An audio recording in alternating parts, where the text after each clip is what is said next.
Hello friends, welcome to my YouTube channel Physics by Vijendra Patil. Myself, Vijendra Patil. I am here to teach you subject physics. So, today's topic is very important and the topic is numericals on gravitation. We already completed the theoretical part on chapter कौन सा gravitation. तो बच्चों अभी तक जितनी भी exam हुई अपनी नीट की जेई की फ्रॉम 2010 से लेके 2021 तक जितनी भी प्रीवियस ईयर एग्जाम है उसमें ग्रेविटेशन के चैप्टर के ऊपर जितने भी न्यूमेरिकल्स आए हुए हम हर एक न्यूमेरिकल यहाँ पे अभी सॉल्व करने वाले।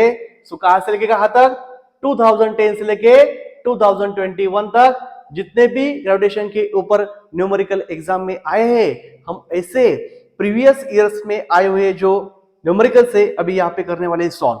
तो let's start numericals on gravitation. तो बच्चों सबसे पहला जो न्यूमेरिकल ये जो पूरे न्यूमेरिकल आज मैं लेने वाला हूं इसका इमेज मैंने वीडियो के सबसे स्टार्ट्स में डाला है। अब हर एक प्रॉब्लम वहां पे दे सकते।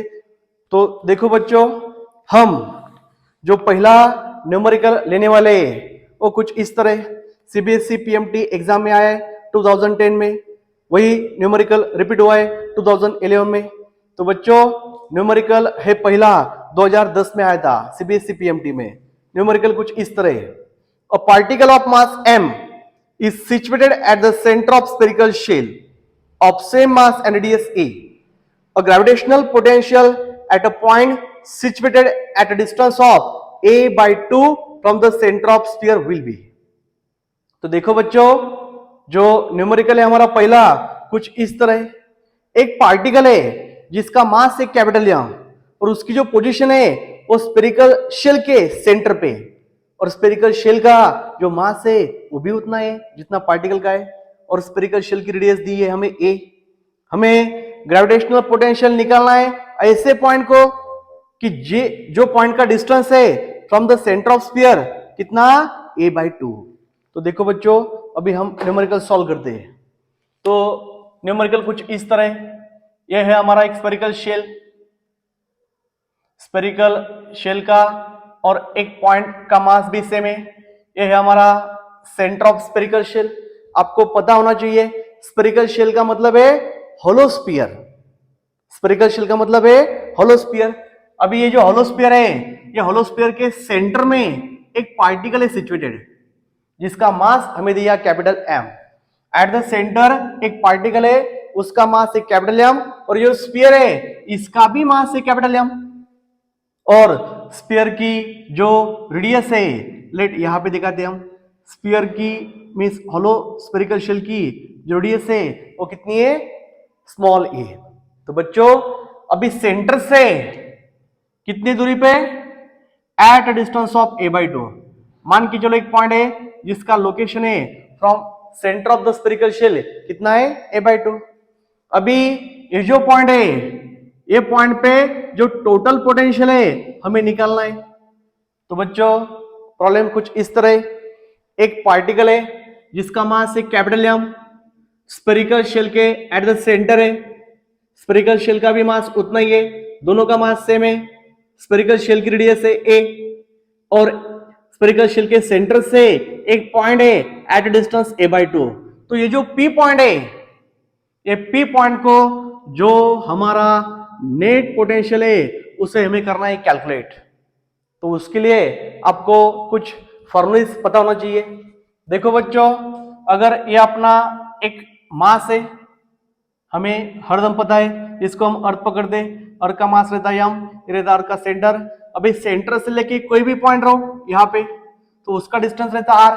तो ऐसे पॉइंट को पोटेंशियल कैसा निकालते हमने इक्वेशन किया डिराइव। तो ग्रेविटेशनल पोटेंशियल का इक्वेशन ये है। लेकिन अगर ये स्फीयर सॉलिड नहीं है होलो वन है तो पॉइंट इनसाइड में कहां पे भी रहो ऐसा यहाँ पे कहीं पे भी।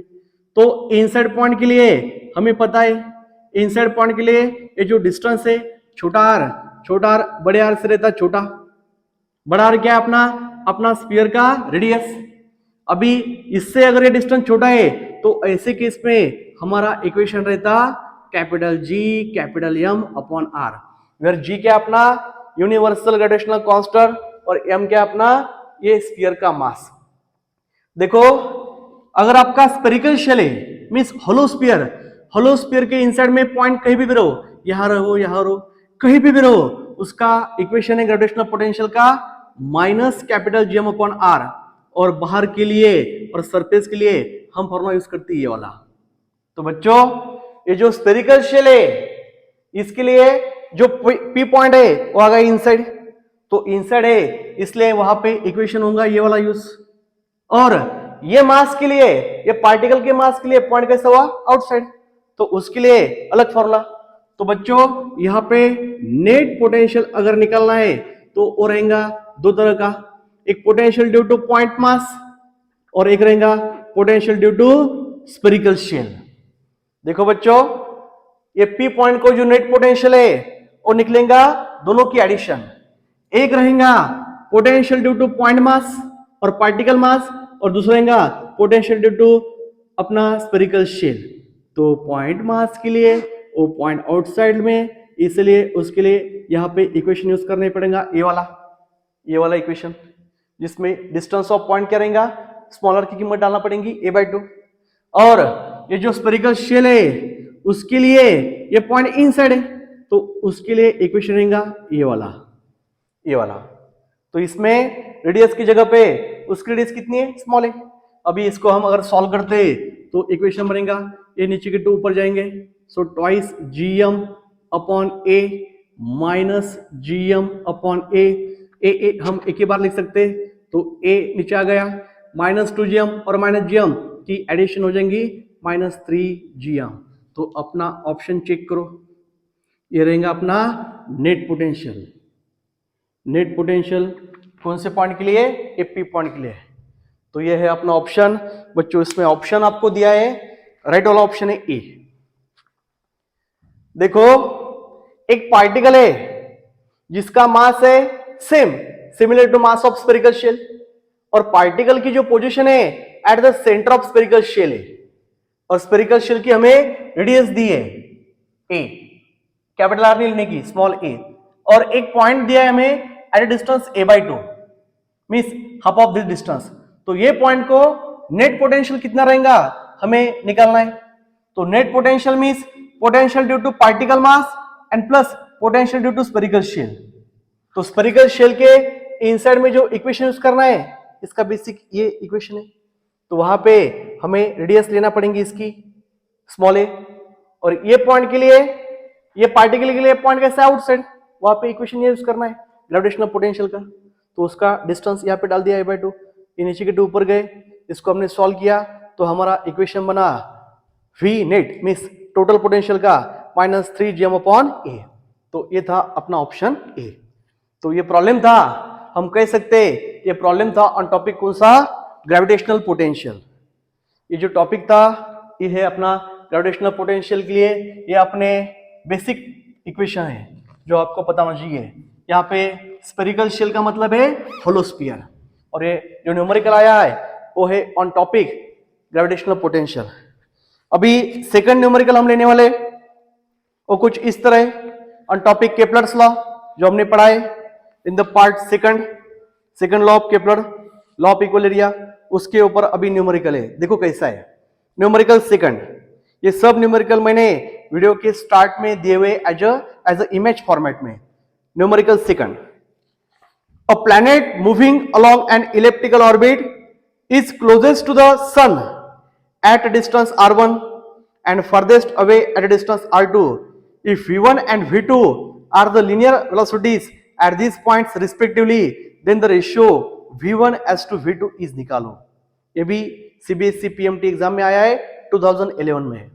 बच्चों सीबीएसई पीएमटी 2011 में ये न्यूमेरिकल आया है, कैसा है, a planet moving along an elliptical orbit is closest to the sun at a distance r1, जब डिस्टेंस r1 है उसको हम बोलते हैं क्लोज पोजीशन को perigee, and farthest away at a distance r2 if v1 and v2 are linear velocities at this point respectively, then the ratio v1/v2 is। देखो बच्चों अभी ये सेकंड न्यूमेरिकल है ऑन टॉपिक केपलर्स लॉ। हमें पता है scientist Kepler ने हमें क्लियर किया है कि जो प्लैनेट की ऑर्बिट रहती रिवॉल्यूशन की अबाउट सन और रहती इलिप्टिकल, तो ये है अपना फोकस में सन।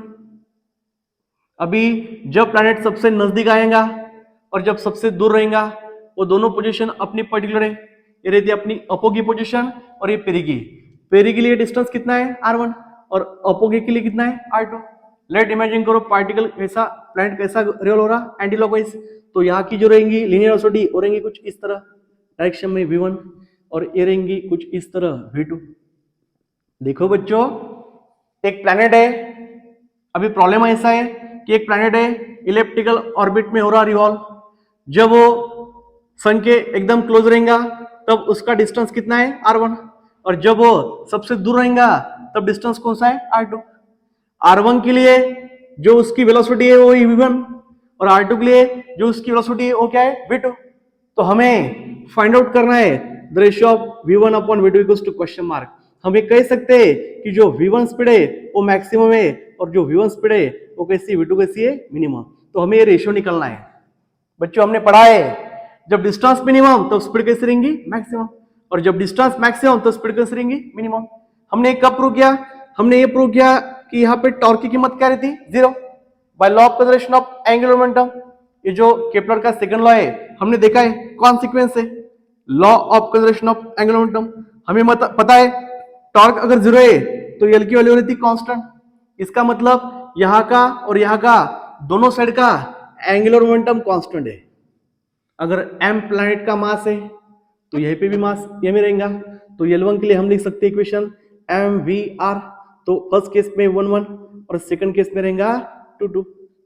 तो बच्चों मास कट जाएगा, ये v2 इसको डिवाइड लो तो v1 upon v2 is equal to equation बनता r2 upon r1। This is the option. Check करो, आई थिंक ऑप्शन नंबर है आपका, ऑप्शन यहां पे राइट होगा, ऑप्शन नंबर बी। देखो बच्चों ये सेकंड न्यूमेरिकल है on Kepler's law, sorry Kepler's law का सेकंड लॉ जो है उसके ऊपर न्यूमेरिकल है। एक प्लैनेट है सन के बगल में घूम रहा, तो जब वो एकदम क्लोज है तब उसका डिस्टेंस कितना है r1 और जब वो सबसे दूर है फारदेस्ट है डिस्टेंस कौन सा है r2। यहाँ का स्पीड v1 है, यहाँ का स्पीड v2 है। तो v1 अपॉन v2 को हमें सॉल्व करना है। तो बच्चों हमें पता है यहाँ पे फॉलो होता है law of conservation of angular momentum कि जब टॉर्क रहेगा जीरो तब L का रहेगा कांस्टेंट।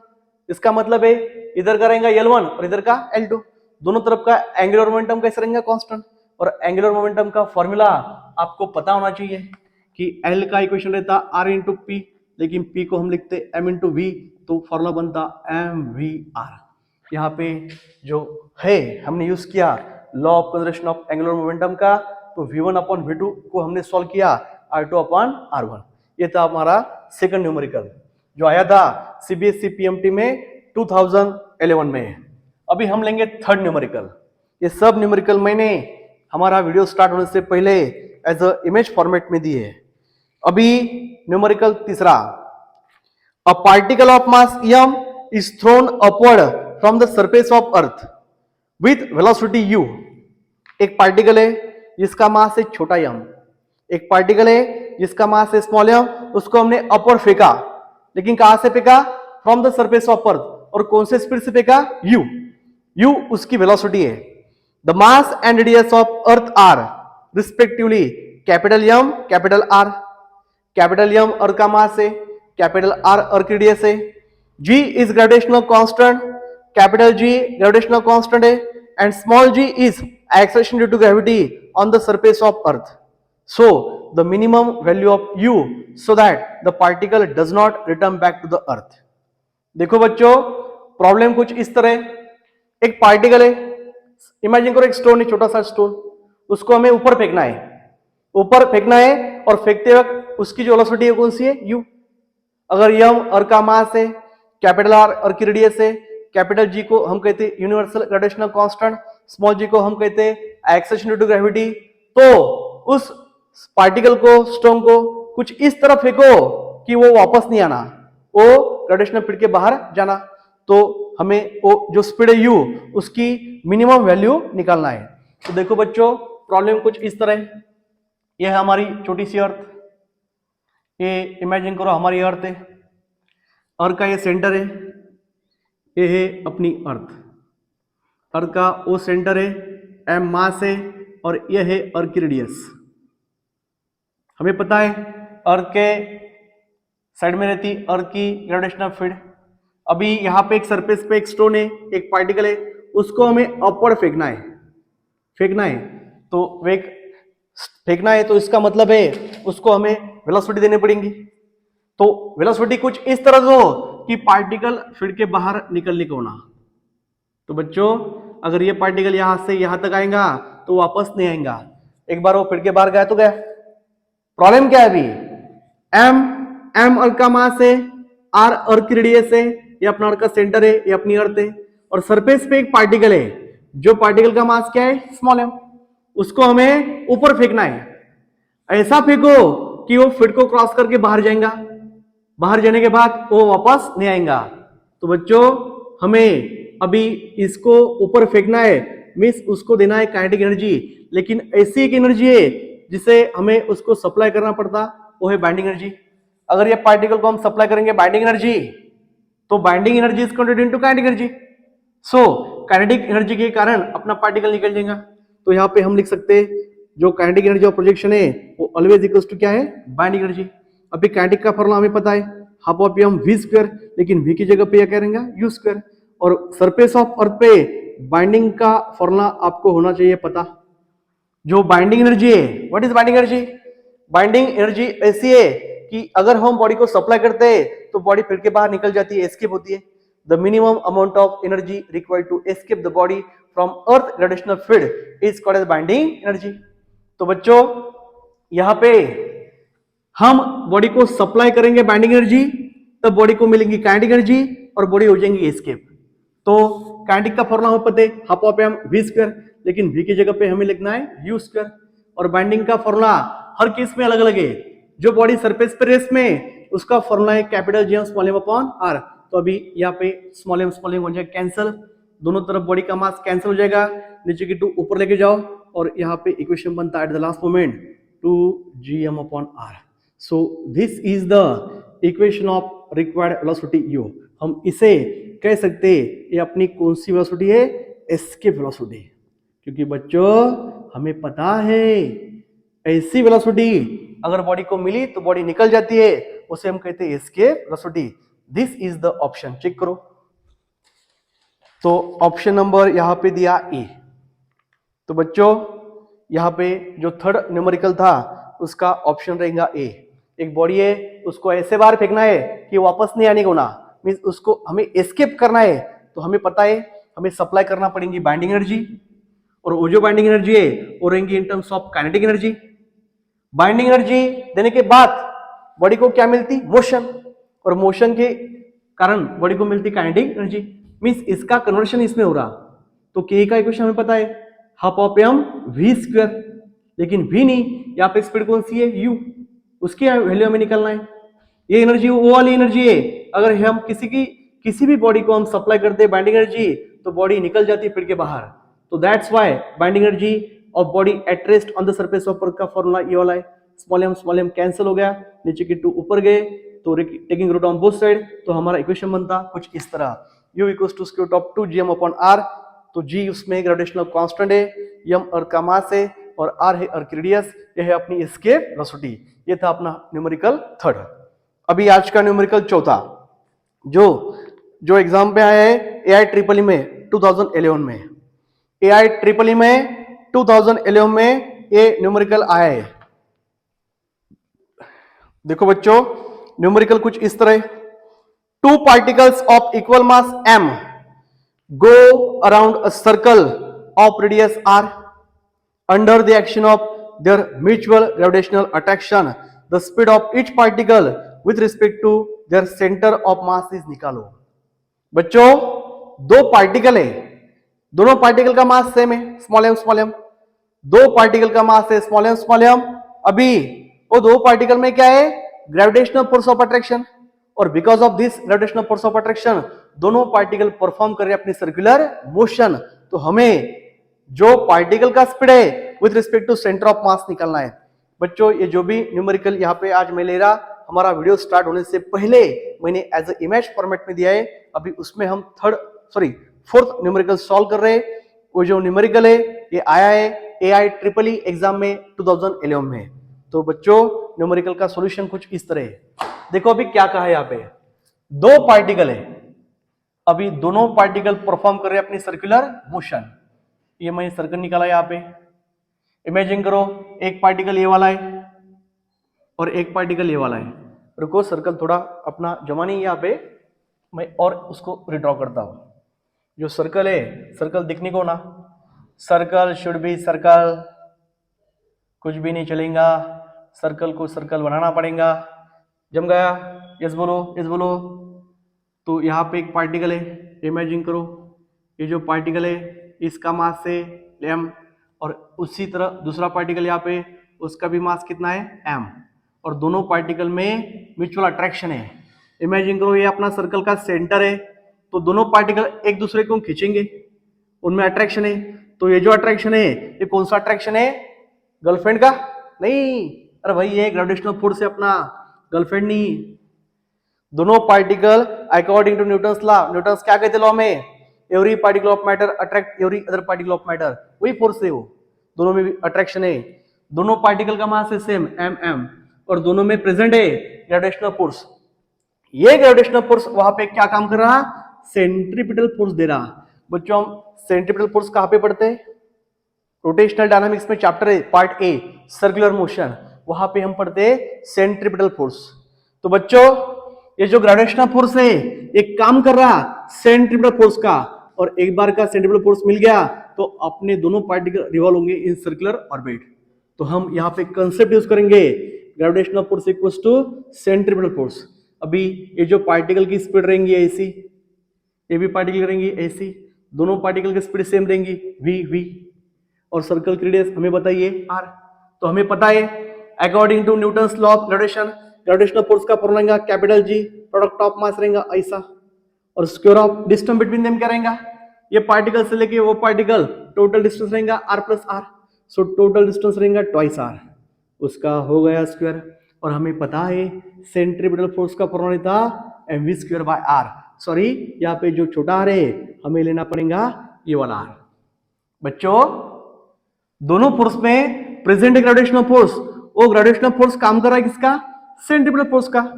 तो एक बार का सेंट्रीपिटल फोर्स मिल गया तो दोनों पार्टिकल परफॉर्म करेंगे अपनी circular motion with speed v। तो हम यहाँ पे कंसेप्ट लिख सकते हैं gravitational force equals to centripetal force. तो इसमें ग्रेविटेशनल फोर्स का हमें फॉर्मूला पता है कैपिटल G कैपिटल M, ये होगा product of mass. Gravitational force is directly proportional to product of mass and inversely proportional to square of distance between them, और ये फॉर्मूला हमने पढ़ा है in the chapter circular motion. अभी इसको हम सॉल्व करेंगे, am कट गया तो जो बचा क्या बचा? Capital G small m upon 2 का स्क्वायर 4, r का हो जाएगा r स्क्वायर, यहाँ बचा v स्क्वायर, यहाँ पे अपॉन को एक r, a स्क्वायर से r क्या हो जाएगा? कैंसल। तो जो बचा वो क्या बचा? v square equals to gm upon 4r। So taking root on both side, तो इसका रूट निकलता v और इसका रूट निकलेगा gm sorry small m upon 4r। तो ऐसा ऑप्शन चेक करो है क्या? ऑप्शन चेक करो, ऐसा ऑप्शन है अपना ए। तो बच्चों इसका ऑप्शन चेक करो अपने, इसमें ए ऑप्शन राइट है। हो गया? ये था अपना चौथा प्रॉब्लम जो AIEEE एग्जाम में आया है 2011 में। हो गया? आप सब सॉल्यूशन नोट करो एक बार, स्क्रीनशॉट भी आप निकाल सकते हैं। तो बच्चों आज का आखिरी एग्जाम, आज का आखिरी न्यूमेरिकल हम लेने वाले जो आया है CBSE PMT में 2012 में न्यूमेरिकल जो आया है उसमें अभी क्या देखा हमने?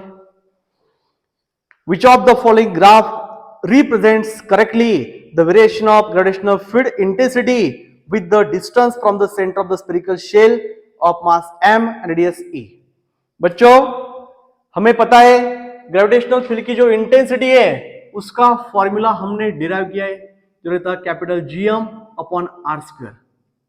तो जो इंटेंसिटी फील्ड की उसका डिस्टेंस के साथ क्या रिलेशन है हमें ग्राफिकली उसमें क्लियर करना है।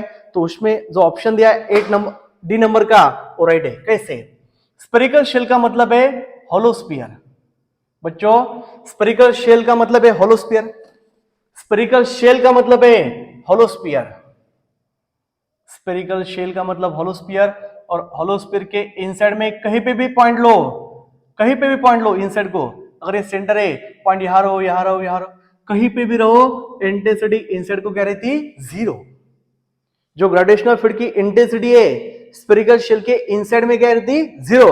और जैसे जैसे आप बाहर जाएंगे, दूर दूर जाएंगे, सरफेस से लेके दूर दूर जाएंगे, तो एक पॉइंट है लेट पी, तो वहां का डिस्टेंस है आर, तो वो पॉइंट को अगर आपको निकालना है इंटेंसिटी, तो उसका फॉर्मूला कुछ इस तरह था। तो बच्चों ये आर के साथ आई का रिलेशन कैसा है? ऐसा, जिसमें एम रहेगा अपना शेल का मास, जी रहेगा ग्रेविटेशनल कांस्टेंट। तो दोनों वैल्यू अगर कांस्टेंट है तो हम रिलेशन लिख सकते कुछ इस तरह कि जो अपनी इंटेंसिटी है वो वेरी होती inversely with the square of distance. That's why जो हमारा ग्राफ रहेगा, ग्राफ का नेचर रहेगा कुछ इस तरह। ये अपना रहेगा एक्स एक्सिस और ये अपना रहेगा वाई एक्सिस। वाई एक्सिस पे हमारी इंटेंसिटी है और एक्स पे अपना डिस्टेंस है। इसको मान के चलो ये सेंटर पॉइंट है, यहां से लेके यहां तक अगर आप आते तो वहां पे डिस्टेंस पूरा हो जाएगा अपने ये होलोस्फीयर की रेडियस आर।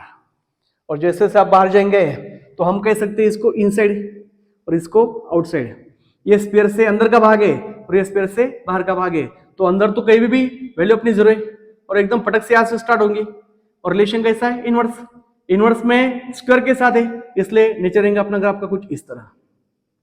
तो इसका मतलब है intensity varies inversely with the square of distance. तो ऐसा ऑप्शन है अपना डी वाला। ये न्यूमेरिकल में क्या कहा था? इंटेंसिटी वर्सेस डिस्टेंस में रिलेशन क्या है, और वो भी किसकी, क्या कौन सी केस में? स्फेरिकल शेल के केस में। तो बच्चों आज के पीरियड में पार्ट फर्स्ट में हमने ग्रेविटेशन चैप्टर के ऊपर जो प्रीवियस ईयर में आए हुए 5 न्यूमेरिकल सॉल्व किए। तो आगे का भाग हम कल देखेंगे। Thank you.